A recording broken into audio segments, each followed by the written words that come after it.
Jeesus puhuu tämän vertauksen tuon ajan uskonnollisille johtajille ja siinä mies pyytää, joka tässä kuvaa Jumalaa, tämä mies, niin pyytää poikia menemään viinitarhaan töihin.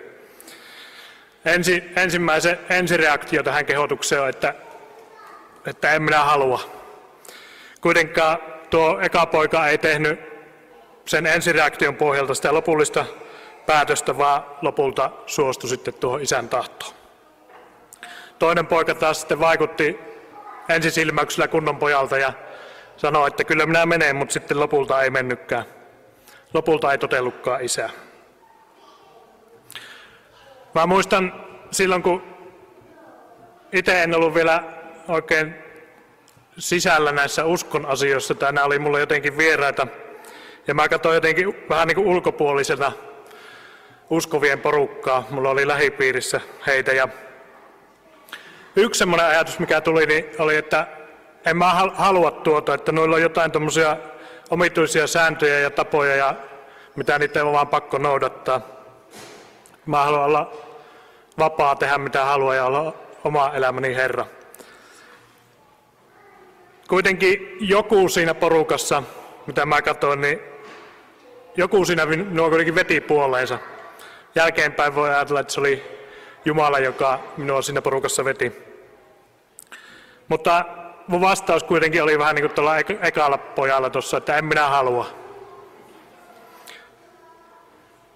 Tämä vertaus näistä kahdesta pojasta, niin se sisältyy semmoiseen laajempaan kokonaisuuteen, jossa Jeesus keskustelee näiden uskonnollisten johtajien kanssa Jeesuksen ja myös Johannes Kastajan toiminnasta ja siitä, että onko se niin kuin Jumalasta lähtösi vai onko se ihmisestä lähtösi. Tuossa keskustelussa käy kuitenkin ilmi, että oikeastaan nämä uskonnolliset johtajat ei ole lopulta kiinnostuneita tästä kysymyksestä, vaan enemmän huolehtii omasta nahastaan, katse omasta nahasta. Ne ei oikeastaan eti Jumalan tahtoa, vaan niitä kiinnostaa enemmän, että suuttuuko kansa meille, jos me sanotaan, että tuo toiminta ei ole Jumalasta, koska kansa uskoo näitä. Tai meneekö meillä maine ja asema tietyllä vastauksella. Sitten te taas miettii, että jos me sanotaan, että tämä Johanneksen ja Jeesuksen toiminta on Jumalasta, niin sittenhän meidänkin pitäisi uskoa niitä ja ne painii näiden kysymysten kanssa. Lopulta ne ei vastaa mitään. Jeesus viittaa siis tähän keskusteluun, kun se puhuu näistä kahdesta pojasta. Jeesus sanoo tuossa, että Johannes avasi teille vanhurskauden tien, mutta te ette uskoneet häntä. Eli he oli kuin tuo toinen poika, nämä uskonnolliset johtajat, jotka kyllä näennäisesti sanoo kyllä Jumalalle, mutta sitten eivät kuitenkaan suostuneet siihen Jumalan suunnitelmaan. Mikä tuo vanhurskauden tie tuossa on, mitä Johannes osoitti ja jolloin ne uskonnolliset johtajat ei kuitenkaan suostunut astumaan? Johannes katsoi Jeesusta ja sanoi, että katsokaa Jumalan karitsa, joka ottaa pois maailman synnin. Ja tämä on se vanhurskauden tien ydin. Tähän se Johannes osoitti. Jeesus on Jumalan maailmalle antama pelastus ja hän ottaa pois maailman synnin ja avaa taas tien Jumalan yhteyteen. Ja tähän Johanneksen toiminta ja julistus oli niin kuin tien viittana. Sitten toinen asia, mitä Johannes julisti, oli tämä, että aika on täyttynyt, Jumalan valtakunta on tullut lähelle, kääntykää ja uskokaa hyvä sanoma. Eli Johannes osoitti myös, että Jeesuksessa Jumalan valtakunta tuli maailmaan meitä lähelle. Ja Johannes kehotti, että kääntykää pois muista asioista ja ottakaa vastaan tämä Jumalan valmistama pelastus ja tulkaa sisälle Jumalan valtakuntaan. Eli tämä oli se, mihin ne uskonnolliset johtajat ei suostunut tähän Jumalan pelastussuunnitelmaan, vaan ne piti tiukasti kiinni siitä omasta näkemyksestä ja asemastaan. He luotti itseensä ja olivat vahvasti kiinni siinä omassa kelpaavuudessaan Jumalalle. Roomalaiskirjeessä sanotaan, että he eivät tiedä, mitä Jumalan vanhurskaus on, ja yrittäessään pystyttää omaa vanhurskauttaan, He eivät ole alistuneet siihen vanhurskauteen, joka tulee Jumalalta. Jumala kutsui Johanneksen ja Jeesuksen kautta nöyrtymään ja päästämään irti niistä omista yrityksistä, omista mahdollisuuksista pelastaa oma elämä ja kelvata Jumalalle. Hän kutsui kääntymään tähän pelastussuunnitelmaan Jeesuksessa. Hän on se Jumalan karitsa, joka otti päälleen meidän synnit, ne synnit, jotka meidät erotti Jumalasta, kantoi ne ristille ja avasi meille yhteyden Jumalaan. Ja Jumala kaipaa tätä yhteyttä ihmisiin. Me oltiin eilen sukujuhlissa ja siinä sukujuhlakutsussa luki näin, että yhdessäolo on meille paras lahja, muita lahjoja tai kukkasia emme toivo. Ja mä ajattelen, että tässä Jumalan kutsussa hänen valtakuntansa lukee tämä sama, että Jumala sanoo siinä kutsussa, että yhdessäolo on minulle paras lahja, muita lahjoja tai kukkasia en toivo. Jumala kaipaa yhteyttä, yhdessäoloa meidän kanssa. Jumalan valtakuntaa astutaan sisälle puhtaasti armosta Jeesuksen ansion kautta. Mukaan ei tule mitään omia suorituksia tai tekoja, omaa asemaa tai luottamista mihinkään omiin ansioihin Jumalan edessä. Sekä Jaakob että Pietari kirjoitti kirjeessä, että Jumala on ylpeitä vastaan, mutta nöyrille hän antaa armon. No mikä tuo Jumalan valtakunta sitten on, jonne Johannes ja Jeesus meitä kutsuu? Jumalan valtakunta ei ole mikään fyysinen valtakunta tai alue täällä maan päällä, vaan Jumalan valtakunta on siellä, missä me Jumalan valtakunnan kansalaiset kuljetaan tai kokoonnutaan näin yhteen. Siellä Jumalan valtakunta on meissä ja meidän keskellämme, ja tuossa valtakunnassa Jeesus on kuningas. Ensimmäisten kristittyjen semmoinen lyhyt ja ytimekäs uskon tunnustus oli, että Jeesus Kristus on Herra. Alkuseurakunnan tunnuspiirre siis oli, että Jeesus hallitsi siellä seurakunnassa. Mulla ehkä tuo ajatus siitä, että joku on minun kuningas tai hallitsee, tai joku päättää minun elämässäni, se tuntuu, siihen tulee se ensireaktio on semmoinen, että vähän rupeaa pelottamaan ja ahistamaan ja puristamaan. Se on vähän niin kuin se vertauksen ensimmäisen pojan reaktio, että en minä halua tätä.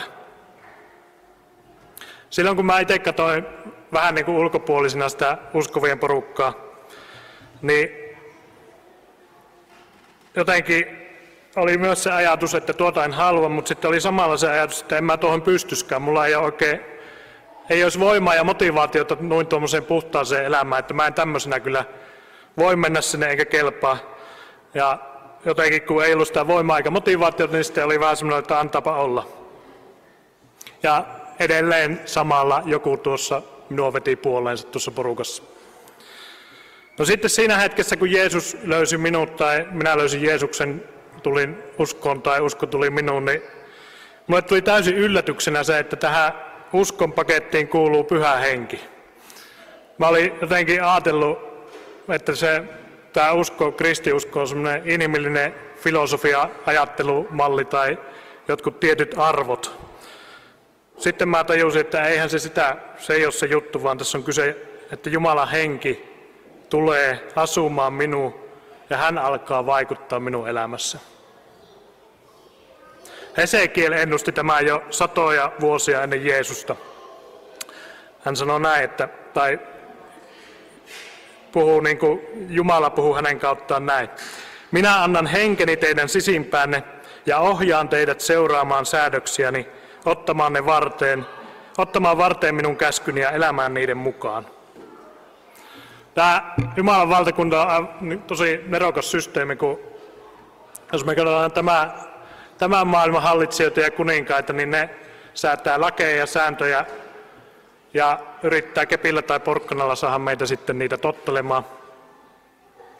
Mutta Jumalan valtakunnassa taas se hallitseminen tapahtuu niin, että itse kuningas muuttaakin meihin asumaan ja alkaa vaikuttaa meidän sisälle ja toimia siellä.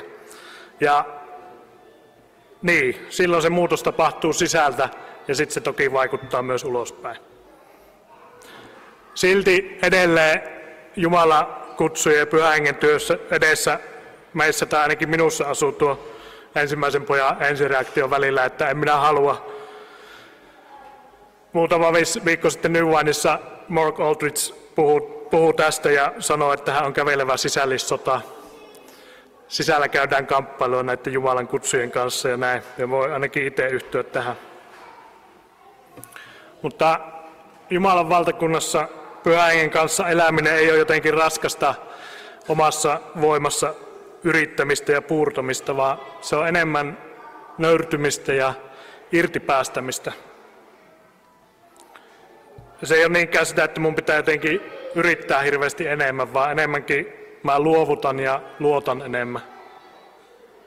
Ja kun Jeesus saa olla Herra ja hallita minussa, niin mun ei silloin niin kuin omalla voimalla tarvitse yrittää hallita sitä omaa elämääni. Ja Jumalan valtakunnassa Pyhän Hengen kanssa Jeesuksen kuninkuuden alaisuudessa elämä johtaa yhä suurempaan vapauteen. Pyhä Henki asuu meissä ja tästä hengestä sanotaan näin, että Herra on henki ja missä Herran henki on, siellä on vapaus. Herran henki on meissä ja siellä saa olla vapaus. Tämä vapautuminen ja vapaus, niin se ei ole semmoinen silmänräpäyksessä tai taikaiskussa tapahtuva kertakaikkinen juttu, vaan enemmän semmoinen prosessi, johon Jumala meitä kutsuu. Ja se jatkuu koko elämän ajan ja tulee täydelliseksi sitten, kun me saadaan nähdä Jeesus kasvoista kasvoihin. Mä ajattelin, että tätä olisi vielä kiva lyhyesti rukoilla yhdessä. Että jotenkin se Pyhä Henki, joka meissä asuu, niin että hän saisi meissä enemmän tilaa vaikuttaa ja toimia. Ja mä ajattelin, että voitaisiin tehdä se ihan silleen, että mä rukoilen tältä edessä ja yhtykää tähän rukoukseen, jos niin tahdotte. Rukoillaan.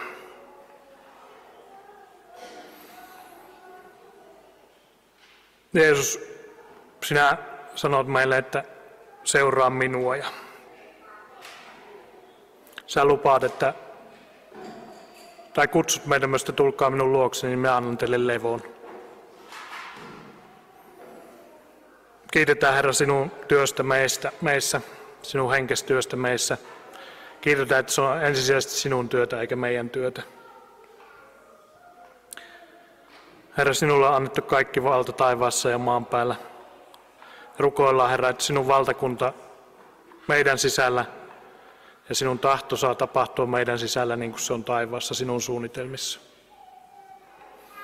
Herra, me annetaan sinulle meidän elämämme, pyydetään Pyhä Henki, että vaikuta meissä ihan meidän eri elämässä, eri osa-alueilla, arjessa, työssä, opiskeluissa, ihmissuhteissa,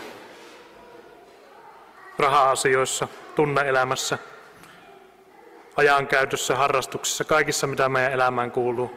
Tuu Herra sinä hallitsemaan, vaikuttamaan niissä. Ja kiitetään siitä, että sinä olet meidän kanssa. Jeesuksen nimessä. Amen.